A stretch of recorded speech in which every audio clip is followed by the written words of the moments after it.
Halo saudara semua, sekarang bertemu dengan saya Hendy Wijaya. Hari ini saya akan share atau menyampaikan satu artikel yang berjudul tentang Kamis Kudus, perjamuan terakhir dan pengkhianatan Yudas Iskariot. Eh, kita tahu bahwa satu malam sebelum Kristus disalibkan atau satu hari sebelum dia menjalani eh, penyaliban, eh, yaitu pada hari Jumat. Nah, pada hari Kamisnya kita memperingati tentang perjamuan terakhir dan pengkhianatan Yudas Iskariot.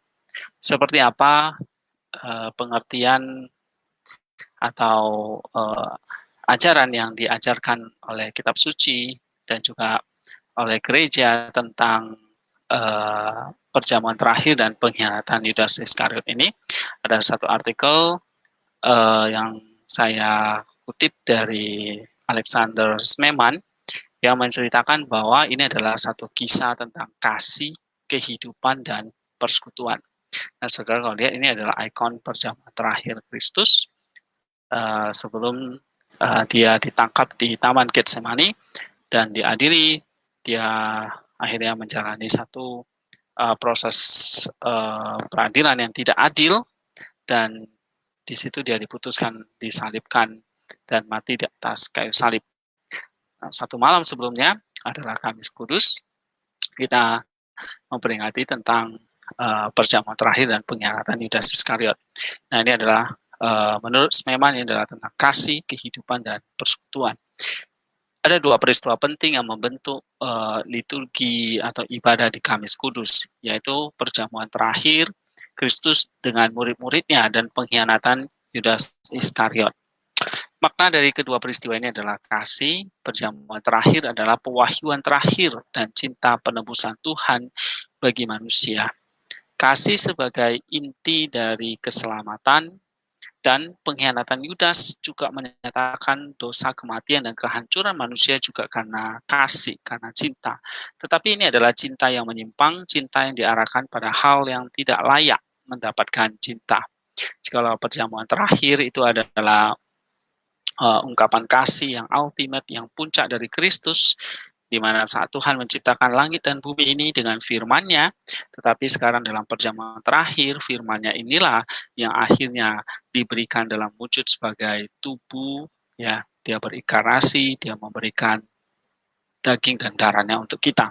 Ini adalah cinta yang menyelamatkan kita. Jadi kasih atau cinta sebagai penyataan atau pewahyuan terakhir yang dinyatakan di dalam perjamuan terakhir. Oleh sebab itu, saudara-saudara, apa sih arti dari perjamuan kudus, ya, atau perjamuan yang Tuhan berikan atau demonstrasikan kepada kita di dalam malam Kamis Kudus ini sebelum penyalibannya? Ini adalah satu pewahyuan atau penyataan cinta Dia untuk keselamatan manusia. Nah, saudara, di dalam Kamis Kudus ini atau satu hari menjelang Jumat Agung ini adalah satu misteri yang sangat-sangat unik, ya, dan di mana di dalam liturgi kita juga mempelajari bahwa ada terang dan gelap, suka dan duka itu bercampur dalam begitu aneh, menantang kita dengan satu pilihan, di atasnya bergantung pada keadaan kekal kita nanti masing-masing. Di dalam Yohanes 13 ayat 1 dikatakan, sementara itu sebelum hari raya Paskah mulai, Yesus tahu bahwa saatnya sudah tiba untuk beralih dari dunia ini kepada Bapa. Sama seperti ia senantiasa mengasihi murid-muridnya, demikian sekarang ia mengasihi mereka sampai kepada kesudahannya. Nah, untuk memahami makna perjamuan terakhir, kita harus melihatnya sebagai akhir dari karya besar kasih ilahi yang dimulai dengan penciptaan dunia ini dan sekarang akan disempurnakan dalam kematian dan kebangkitan Kristus.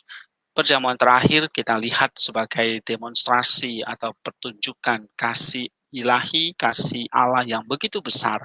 Pada waktu Dia menciptakan dunia kita, Dia membuat kita dari debu dan tanah, kemudian debu dan tanah itu diberi nafas ilahi dan kemudian diberikan keselamatan. Nah, keselamatan itulah tubuh dan darahnya yang kita makan dan kita minum.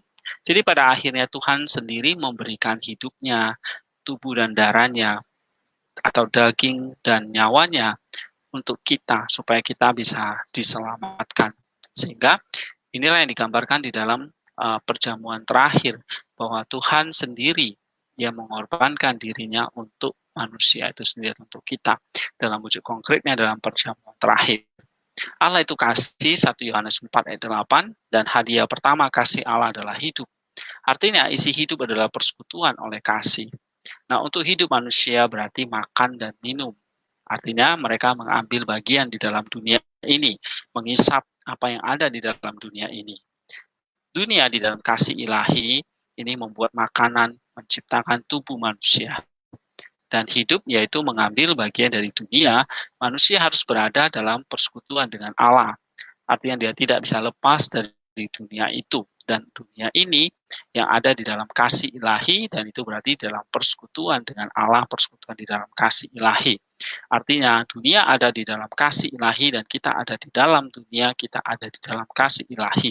Dan itulah yang membuat kita bisa mengambil bagian di dalam dunia, yang akhirnya kita bisa hidup, kita bisa makan, kita bisa minum, dan tetapi itulah hidup kita bukan hanya sekedar mengambil bagian dari dunia, tetapi kita berada dalam persekutuan dengan Allah, memiliki Allah sebagai makna, isi, dan akhir hidup kita. Itulah tujuan sesungguhnya Tuhan menciptakan kita.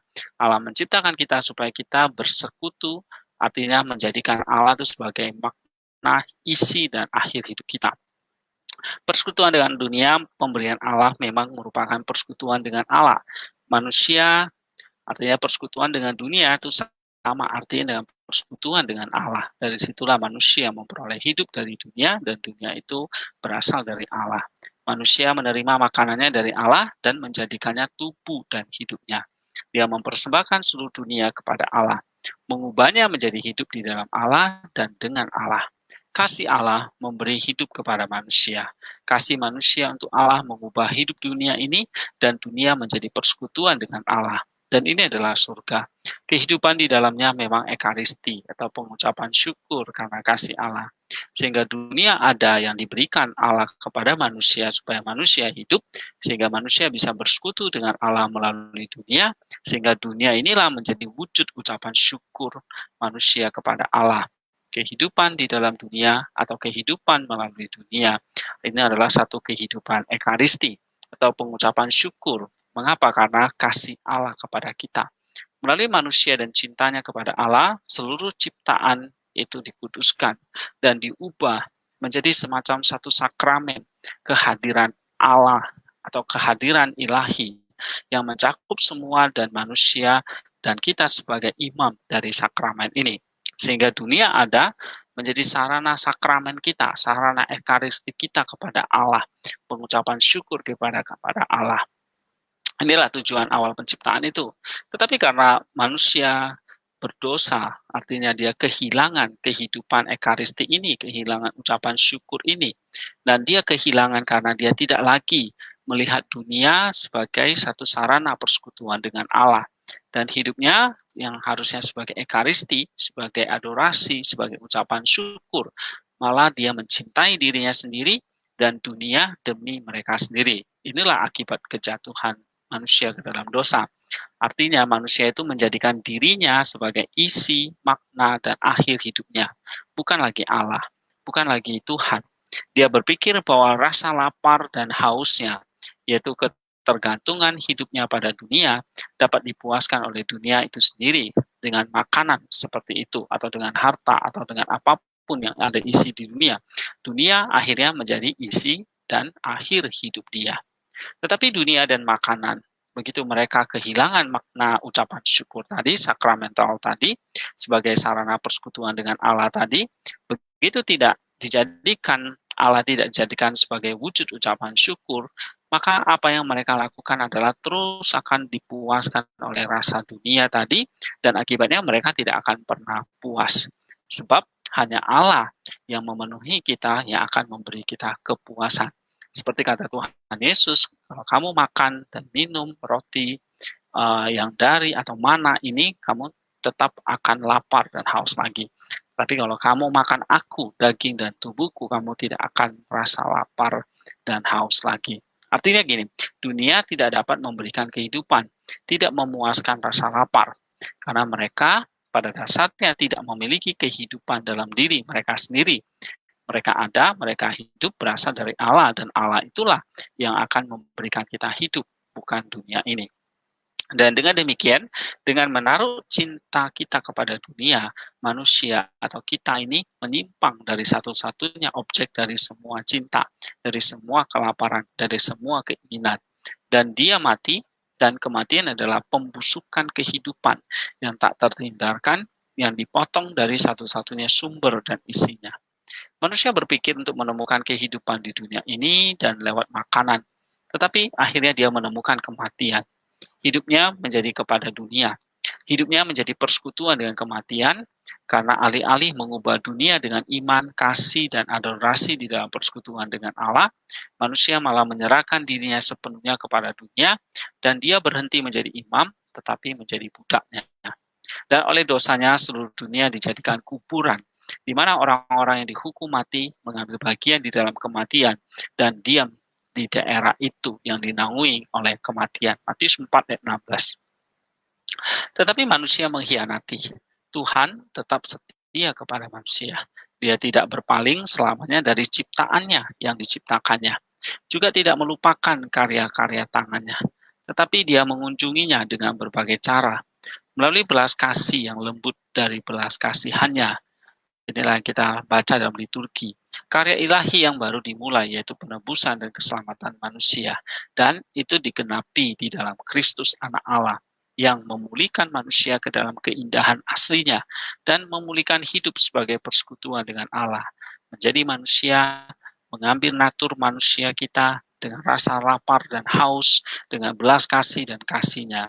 Dan di dalam dia hidup itu dinyatakan, diberikan, diterima, dan digenapi sebagai ekaristi yang total dan sempurna. Sehingga akhirnya Tuhan memberikan tubuh dan darahnya yang berasal dari Maria, berasal dari manusia, dan manusia itu berasal dari dunia, dari debu dan tanah. Dan itulah akhirnya yang diberikan sebagai satu ekaristi total. Tetapi di dalam ekaristi itu atau di dalam tubuh dan darahnya itulah ada sumber kehidupan. Dan itulah yang membuat kita bisa menyatu secara total dan sempurna dengan Allah. Kristus menolak godaan dasar manusia, hidup dari roti saja.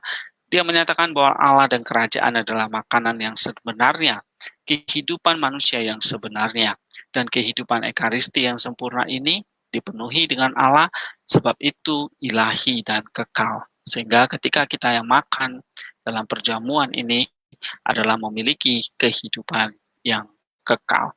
Dia berikan kepada semua orang yang percaya kepadanya, yaitu menemukan di dalam dia makna dan isi hidup mereka. Itulah arti yang indah dari perjamuan terakhir. Dia mempersembahkan dirinya sebagai makanan sejati bagi manusia, karena kehidupan yang diwahyukan di dalam dia adalah hidup yang sejati. Dan dengan demikian gerakan kasih ilahi yang dimulai di surga dengan ambillah, makanlah yang ilahi. Karena makan adalah hidup bagi manusia, datang sekarang sampai akhir dengan yang ilahi, makanlah, ambillah, inilah tubuhku. Karena Allah adalah hidup manusia. Perjamuan terakhir adalah pemulihan surga kebahagiaan, kehidupan sebagai ekaristi, dan persekutuan dengan Allah. Tapi saat kasih yang demikian terjadi juga pengkhianatan sedemikian. Yudas meninggalkan terang kamar atas dan pergi kepada kegelapan.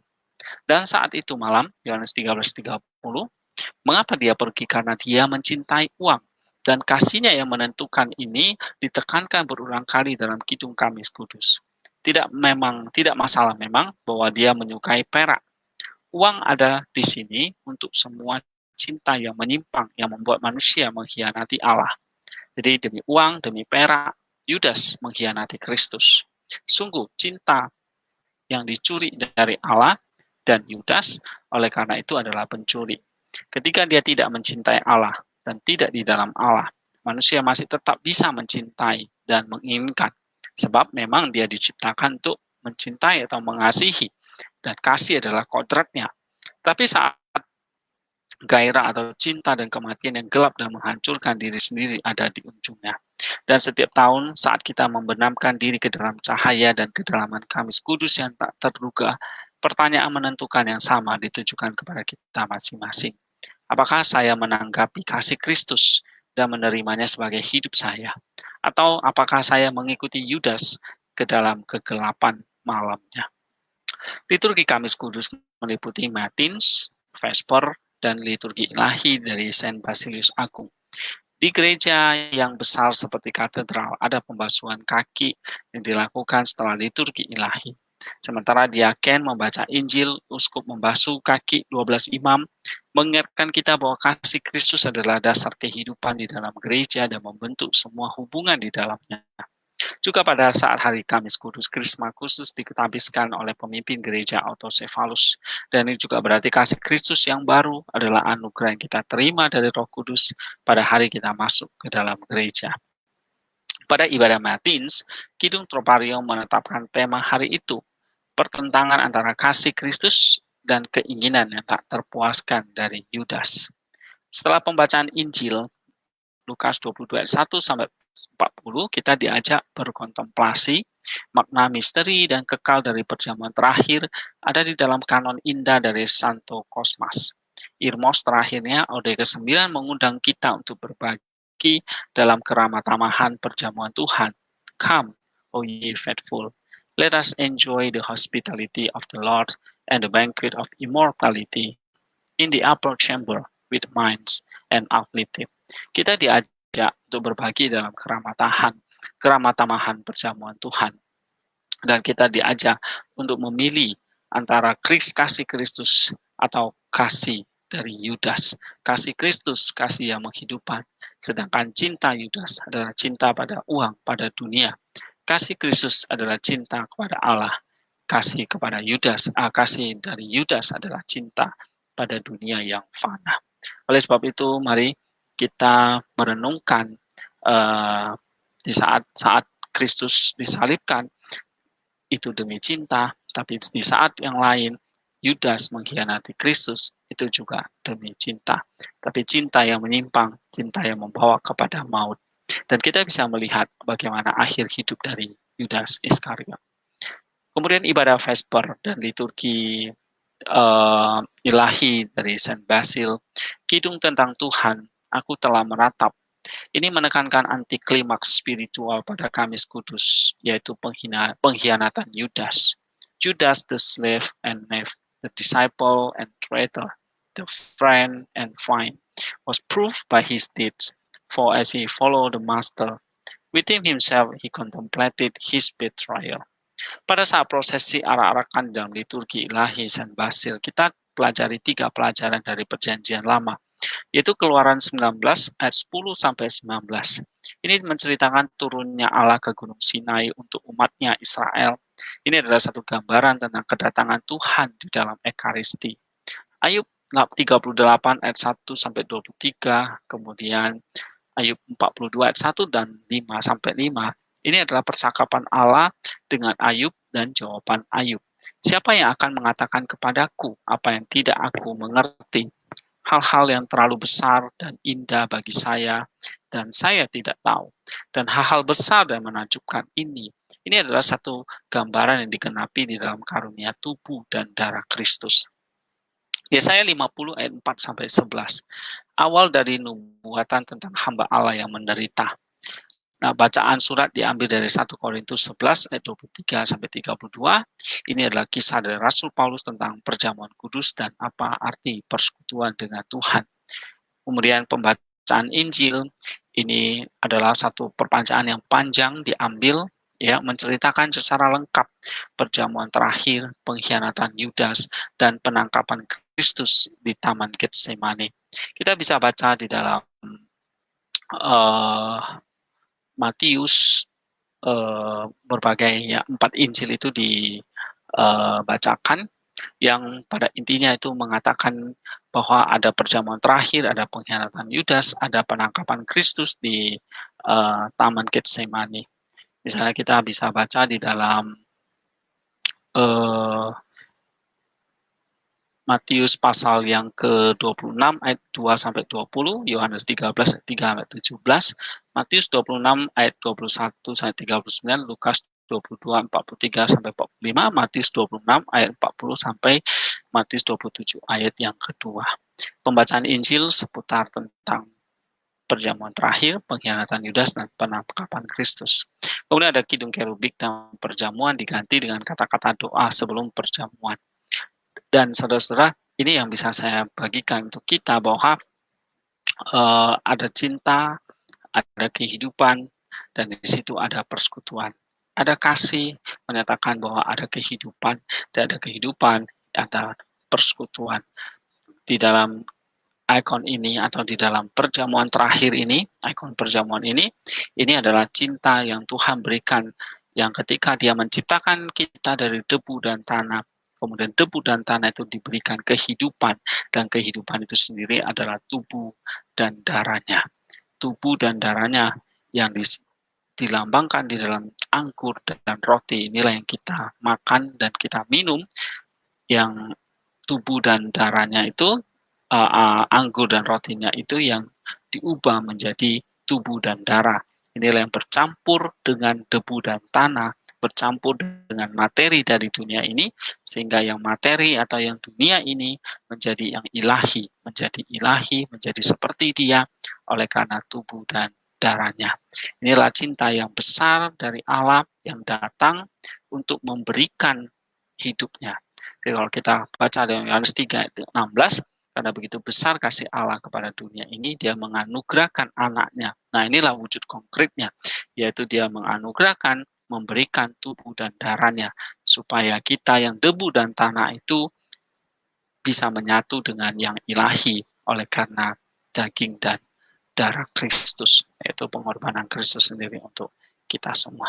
Inilah arti makna perjamuan kudus, inilah arti kasih, kehidupan, dan persekutuan ini, bahwa hidup kita adalah hidup oleh karena kasih Kristus, yaitu hidup oleh karena tubuh dan darahnya, sehingga kita memperoleh kehidupan, dan kehidupan itu adalah satu kehidupan yang kita terus bersekutu dengan Tuhan sampai selama-lamanya di dalam satu kehidupan yang kekal. Thank you semuanya, ini semoga memberkati kita semua. Kita akan bertemu pada cerita atau pelajaran yang lain tentang seputar Paskah. Bye-bye semua.